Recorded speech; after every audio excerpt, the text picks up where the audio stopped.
कभी सोचा है जिस धरती पर हम खड़े हैं उस मिट्टी ने कितने वीरों का खून दिया है। जिस जंगल में आज सन्नाटा है कभी वहाँ क्रांति की आवाज गूंजती थी। ये कहानी है झारखंड की, एक राज्य नहीं, एक सभ्यता, एक आत्मा और एक संघर्ष की कहानी। यह वो धरती है जहाँ माँ धरती की पूजा होती है, जहाँ पेड़ों को भगवान माना जाता है और जहाँ इंसान, जानवर, नदी सब एक परिवार माने जाते हैं। यही वो जगह है जिसने सबसे पहले कहा था अब बस बहुत हुआ, जुल्म का जवाब मिलेगा। झारखंड भारत का दिल, चारों तरफ पहाड़, घने जंगल और नदियाँ, कोयल, शंख, स्वर्णरेखा, दामोदर। प्रकृति ने यहाँ अपना घर बसाया था, लेकिन इस खूबसूरती के अंदर छिपी थी सदियों की आग। वो आग जो अन्याय और शोषण के खिलाफ सुलग रही थी। इस मिट्टी में सोना है, कोयला है, लोहा है, मतलब भारत की अर्थव्यवस्था की जड़ें यहीं से निकलती हैं। पर झारखंड का सबसे बड़ा खजाना क्या है? यहाँ के लोग, आदिवासी समाज जिनका दिल जंगल जैसा गहरा और हौसला पत्थर से भी मजबूत। हजारों साल पहले जब दुनिया सभ्यता सीख रही थी तब झारखंड के लोग मांझी परिषद चलाते थे, मतलब लोकतंत्र, वो भी आजादी से बहुत पहले। सोचिए, जब भारत के ज्यादातर हिस्से राजा रानियों में बंटे थे तब यहाँ लोग नेचर के साथ जीवन साथी की तरह रह रहे थे। मौर्य काल से लेकर मुगल काल तक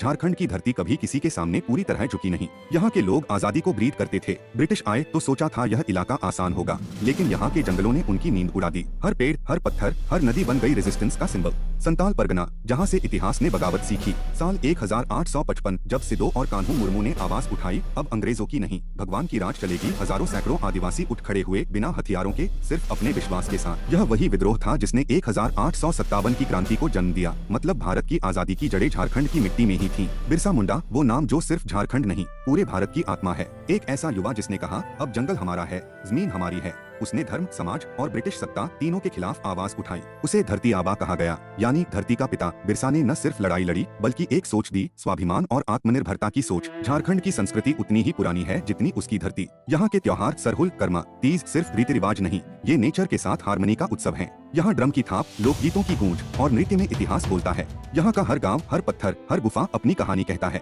यहाँ धरती पूजा होती है, जहाँ इंसान नहीं धरती भगवान होती है। यहाँ की भाषा, संगीत, कपड़े और परंपराएं सब प्रकृति से जुड़ी हैं। लेकिन इतिहास ने इस धरती के साथ न्याय नहीं किया। संसाधन लूटे गए, जंगल छीने गए, लोग विस्थापित हुए। जो धरती सोना उगलती थी वहाँ के लोग भूख से लड़ने लगे। ब्रिटिश गए लेकिन एक्सप्लॉयटेशन कभी खत्म नहीं हुआ। फिर भी झारखंड झुका नहीं। यहाँ का दिल अब भी कहता है हमारी मिट्टी हमारा अभिमान है। आज भी यहाँ के युवा, कलाकार और किसान अपनी पहचान बचाने के लिए लड़ रहे हैं। झारखंड सिर्फ खनिजों का खजाना नहीं, ये एक लिविंग स्पिरिट है जो हर बार राख से उठती है, जैसे अग्नि से फीनिक्स। यह धरती हमें सिखाती है कि असली आजादी किसी सरकार से नहीं, अपनी आत्मा से मिलती है। यह कहानी है झारखंड की, जो कभी हार नहीं मानती, जो हर जुल्म के बाद और मजबूत होकर खड़ी होती है। झारखंड सिर्फ एक राज्य नहीं, यह भारत की आत्मा है जो अब भी धड़क रही है, हर पत्थर, हर जंगल, हर दिल में।